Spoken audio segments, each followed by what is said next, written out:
Let's be very clear here, Andrew, of if there are 200 people watching this program, or for every 200, if it's an average across the Australian population, then one of those 200 will be impacted.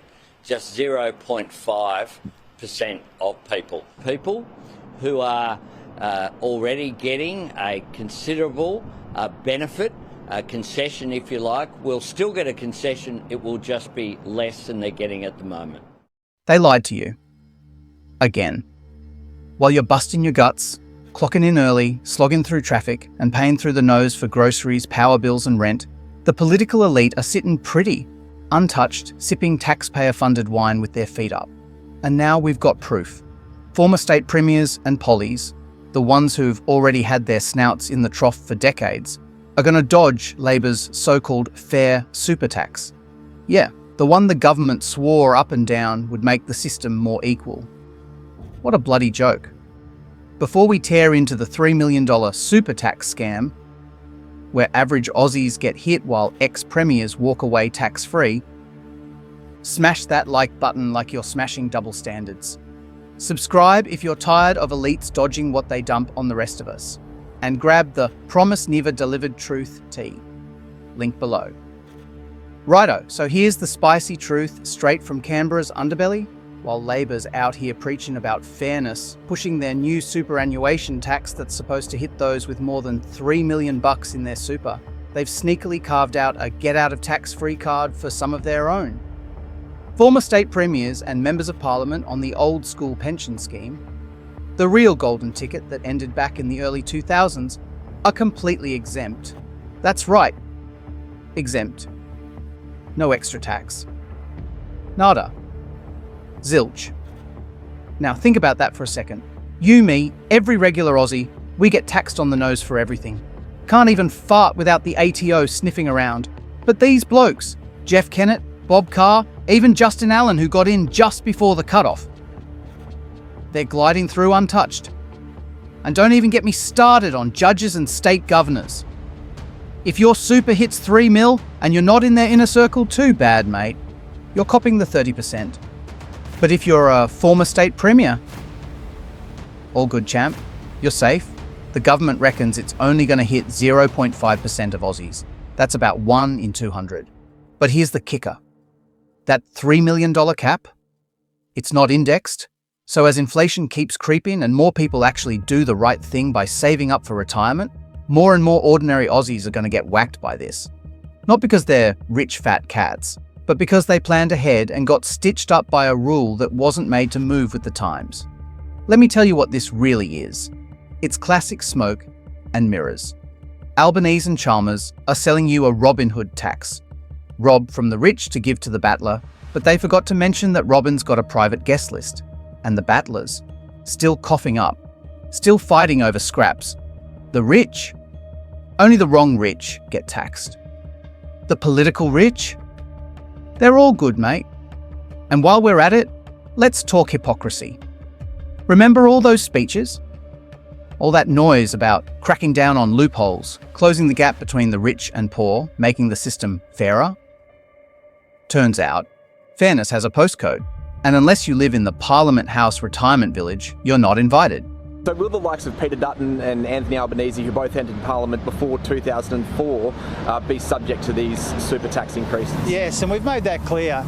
You read from time to time on social media that somehow politicians on the old scheme before 2004 have somehow been exempted. That's not the case. Politicians on defined benefit will be impacted if they've got very substantial balances by the changes we're proposing.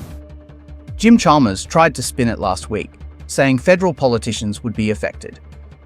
But when Sky News got their hands on the government's internal docs, boom, the truth dropped like a hot sausage roll. Those on the Commonwealth-defined benefit schemes? Yep, they're fair game. But state pollies, judges, state governors, Teflon. The tax slides right off. So while someone working at Macca's is getting taxed straight off their $23 an hour wage, some bloke who was Premier of New South Wales in the 90s is sitting on a $4 million super balance and not paying a cent more. Sounds fair, right? Let's not forget, this isn't just a tax on money that's been spent or withdrawn. It's a tax on paper gains. Meaning, if your super fund goes up because the market had a good year, but you haven't touched a cent of it, still taxed. Imagine being penalised just because your investment did well. Even if you didn't take the money out, that's like taxing your house because its value went up, even though you're still living in it and not selling it. And here's where it gets properly crook. The list of those who are constitutionally protected from this tax reads like a who's who of political privilege. Governors, judges, high-ranking state bureaucrats. Not exactly your average Aussie battler, yeah? These people are already swimming in perks. Generous pensions, lifetime benefits, and now a protective tax bubble to go with it. They've wrapped it all up in legal fluff and called it constitutional necessity.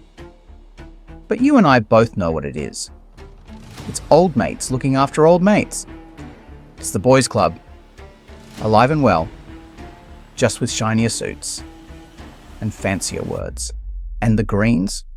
Oh, they're playing the hero card, saying they're open to supporting the tax because it makes the system fairer.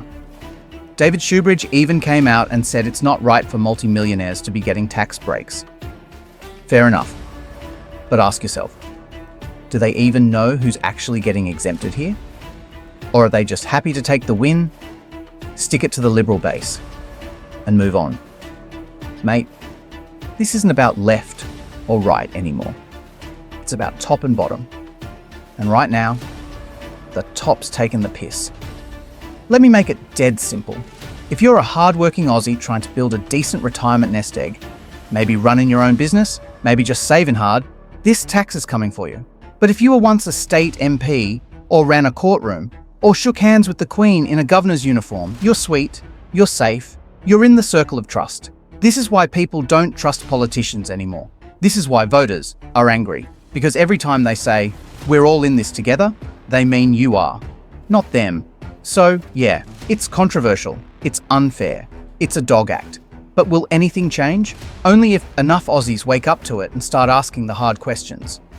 Why are some former pollies being protected, while others aren't? Why is the $3 million threshold not being indexed if the government knows full well it'll trap more people every year? And most importantly, why do we keep letting the people who make the rules be the only ones who can break them? If you're over pollies dodging the rules they make for us, smash that like button, like you're smashing a snag at Bunnings. Drop a comment if this super tax stitch-up stinks.